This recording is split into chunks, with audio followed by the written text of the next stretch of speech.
Recommendation number 2 is around our organization.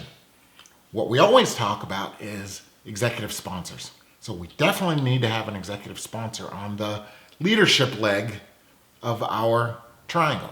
But the executive sponsor should not be the only sponsor. We should have a coalition of sponsors.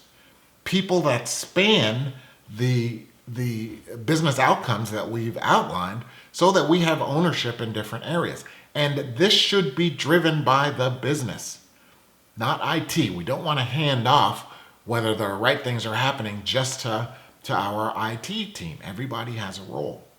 So executive sponsors, a sponsor coalition at the leadership level, managers and supervisors should also be included in that leadership conversation because the managers and the supervisors are the ones who should be delivering the what's in it for me message, right? How is my daily life going to change? So we need to make sure that they understand the message, number one, and also that they understand their role in adoption. So we need to get organized in that way. And then you have your core team. The role of the core team, of course, is to understand what the outcomes are.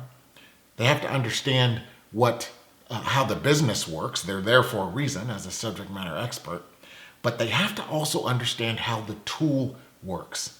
So as you go through the project, you're going to hear a lot about homework and about understanding how the system works out of the box before we go crazy with customization and configuration. There's a reason for that. When the core team understands how it works, you end up with a better solution. When the core team understands how it works, you end up doing less custom work and more configuration. You end up with a better story. You find more low-hanging fruit as you're going through the project because they get how it works, so they can find things and help figure out how they fit into the overall message. So that's the core team. The other piece that we want to focus on is the idea of an administrator or administrators. Right now, we don't have one, but we need to talk about this anyway. The role of the administrator is to understand the business, at least what the business is trying to accomplish. And they need to understand the tool deeply. What's a workflow? What's a business rule? How are we connected? And they need to understand the solution that we've built, not just how it works, but what we've actually built, so that they know how everything fits. The conversation should eventually be the business says what they want to do and why, and the administrator says how to do it, because they understand how everything is connected. So that is the model that we want to move to, but we're not starting there. So, and it's fine, it happens all the time. What we want to do, though, I know that we're looking for an administrator. What we want to do is think about how we're going to manage the process when the administrator gets here.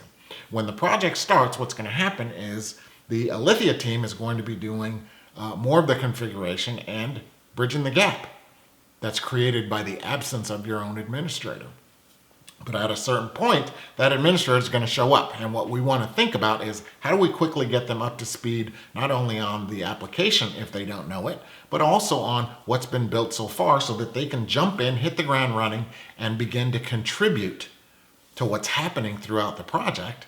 And the second is if they don't get hired during the project and they come in later, how are we going to backtrack? Not just show them how the tool works, but make sure that they understand what's been built. So this is just things for us to think about that will cause us to operate in a slightly different manner as we go through. But those are the 3 parts of our triangle that we want to address.